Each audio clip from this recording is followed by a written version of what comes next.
வணக்கம். சென்னை விருகம்பாக்கம் பகுதியில் திமுக சட்டமன்ற வேட்பாளர் பிரபாகர் ராஜா அவர்கள் பிரச்சாரத்தில் ஈடுபட்டார்.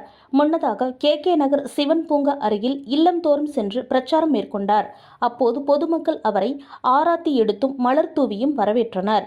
அப்போது பேசிய அவர், தமிழக முதல்வர் அவர்கள் நாட்டின் வளர்ச்சிக்காகவும் கல்வி பொருளாதார வளர்ச்சிக்காகவும் மிகப்பெரிய பங்கு ஆற்றியுள்ளார்.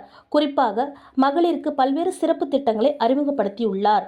குடும்ப தலைவிகளுக்கு மாதம் 2000 ரூபாய், முதியோருக்கு 2000 ரூபாய், காலை உணவு திட்டம் 8ஆம் வகுப்பு வரை நீட்டித்தல் போன்ற திட்டங்களை செயல்படுத்த உள்ளார்.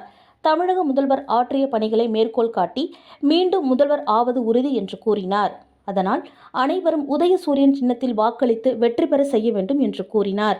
உடன் காங்கிரஸ், தேமுதிக, விடுதலை சிறுத்தை கட்சிகள், கம்யூனிஸ்ட் கட்சி உட்பட பல்வேறு முஸ்லிம் அமைப்புகள் கலந்து கொண்டு வாக்கு சேகரிப்பில் ஈடுபட்டனர்.